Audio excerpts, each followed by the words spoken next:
What's up, Lumiose trainers? Lumiose Trainer Zach here. What's great about every region is the fact that it introduces a variety of different Pokemon. But have you ever noticed that some of the Pokemon introduced aren't actually native to their region? There's actually quite a few of them.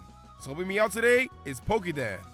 Hey Lumiose trainers, Pokedan here, and today I'm joining Zach to count down the top 10 Pokemon not native to their own region. If there are any Pokemon that we miss on this list, be sure to let us know about it in the comment section. Also, we made a video over on my channel talking about some Pokemon that should have been native in the Alola region. So once you're done watching this video, be sure to go and check that out. Alright, so if you're excited for these videos, make sure to hit that like button and subscribe if you haven't.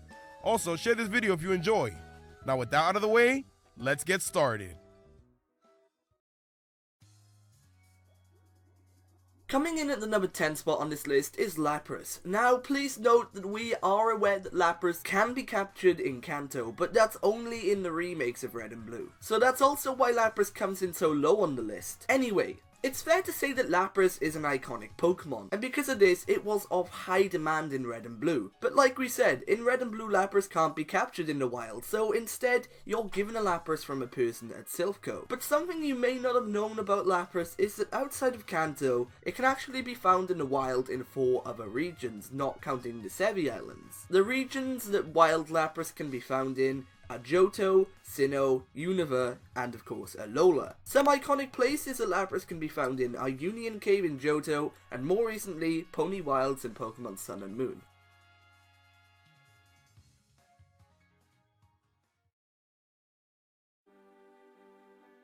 Number 9 is Houndoom.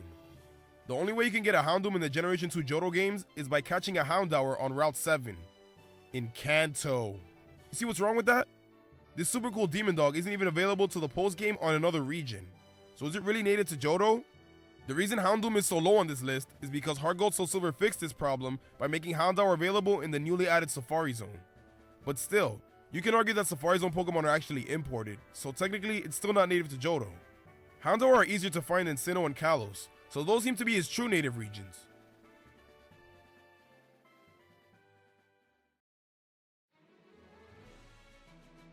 In at the number 8 spot on this list is the weather Pokemon Castform. By being able to change forms in different weather conditions, this Pokemon is certainly on the unique side. But yet again, Castform is another Pokemon to fall victim of not being able to be caught in the wild in its own region. But instead, this 3rd gen Pokemon can be found native in 3 different regions, being Sinnoh, Unova, and of course Alola. And we both think that the most unique place to find Castform is in the Alola region. In order to encounter a wild Castform in Sun and Moon, it must be called in as an SOS Pokemon, but it won't appear as an SOS Pokemon unless there is a weather condition in the battlefield. Now we think that although this is a rather annoying method of obtaining this Pokemon, it's certainly a creative method too, so we just had to mention it. Castform can be found as a wild Pokemon in all of these other regions, but in Hoenn, you're actually given a Castform at the Weather Institute. Castform may not be the most popular Pokemon, but it is unique, and that's what we like about it.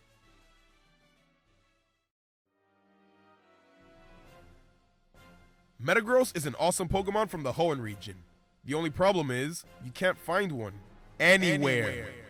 You'd think you'd at least be able to find one at Meteor Falls, but nope, nothing.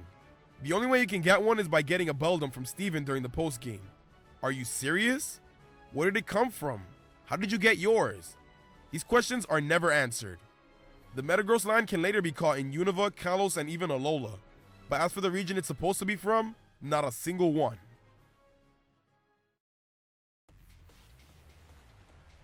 Coming in at the number 6 spot on this list is Lucario. Being featured in other games like Smash Bros. And even being one of the main Pokemon in a Pokemon movie, it's fair to say that Lucario is a popular Pokemon. So of course, it'd be no surprise that Lucario can be captured in all Pokemon games. Well, not all, because in the game that Lucario was debuted in, it can't be found in the wild. Instead, at Iron Island in Pokemon Diamond and Pearl, a man who goes by the name of Riley will give you an egg containing Lucario's pre-evolution Riolu. Now, you may be thinking that it's understandable that this Pokemon cannot be found in the wild in Sinnoh because it's seen as an iconic and rare Pokemon. And to be honest, I'd accept that answer too, if it wasn't found in the wild in every region after Sinnoh. Yep, So this Pokemon, or at least its pre-evolution, can be found in the wild in every region after Sinnoh. It can be found wild in both Pokemon Black and White and Black 2 and White 2. And it can also be found wild in X and Y in Sun and Moon. So I really don't know why this Pokemon wasn't native in the Sinnoh region.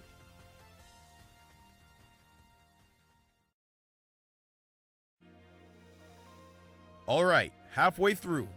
Number 5 is Zoroark. Zoroark is super weird because you can only get one in Black and White. To do this, you have to have gotten the shiny legendary beast from a Heart Gold Soul Silver event. Once you've gotten these Gen 4 exclusive gift Pokemon into a Gen 5 game, take them to the Lost Lore Forest to encounter Zoroark. This weird event was done to tie in with the 13th Pokemon movie. Okay, so what if you didn't do the event? How would you get a Zoroark? Well, you can get one by evolving a Zorua. Okay, well, how do I get a Zorua? Well, to do that, you have to transfer a special Celebi from Heart Gold Soul Silver and then take it to Castelia City. What? It's cool that Zorua and Zoroark are like little rewards for transferring special Pokemon, but they aren't legendary or mythical. There's no need for all this work just to get them. Black 2 and White 2 straight up give you one as part of the story, but it was ends. And like other gift Pokemon, it's just the one. Where do they come from? You're better off catching one in Kalos, cause they're plentiful there.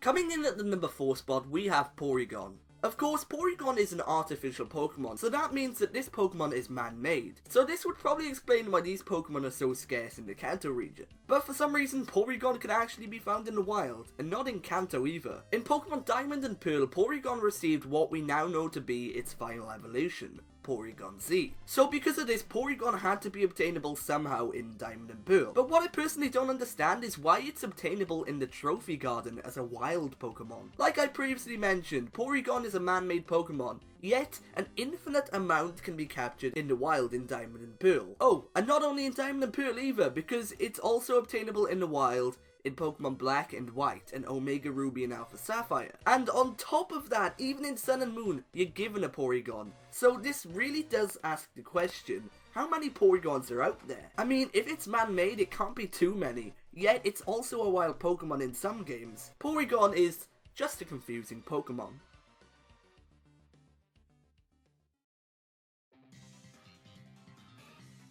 Number 3 is Silvally. This Pokemon is interesting because it's technically not native anywhere. Yeah, it can be found in the Alola Pokedex, but that's because it was created on Alola. Did you get that? I said created. What makes Silvally different from Porygon is the fact that there are multiple opportunities to get Porygon, and eventually you can catch them in the wild. But this isn't the case for Silvally. First of all, you're going to have to evolve it from a type Null, and there are only 3 in existence. So it's not like you're going to walk into a patch of grass where type Null can be found. Silvally isn't number 1 because it's a newly created Pokemon, so it kinda has to be rare. It's possible that in future games more type Nulls will be created so you have the opportunity to complete the Pokedex, but as of right now, only 3 exist and they're not native to their region.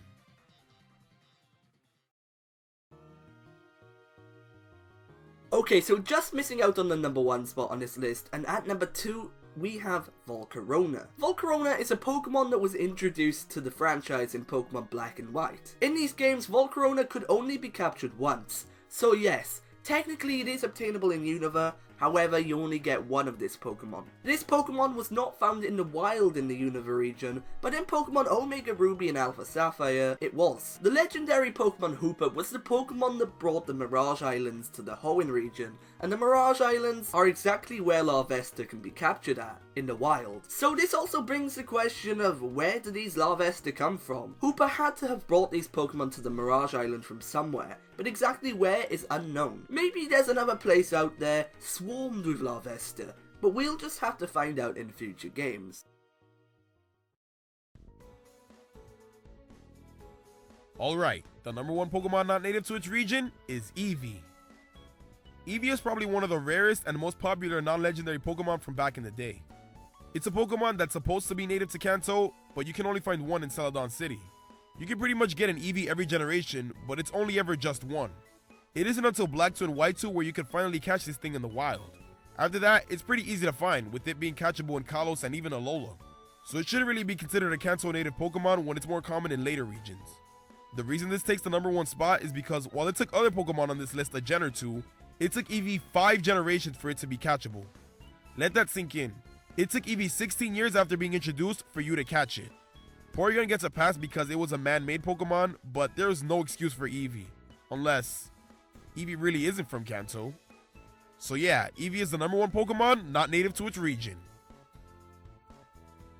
Thanks for watching, everyone. I hope you enjoyed it. If there are any Pokemon you think should have made this list, let us know in the comments below.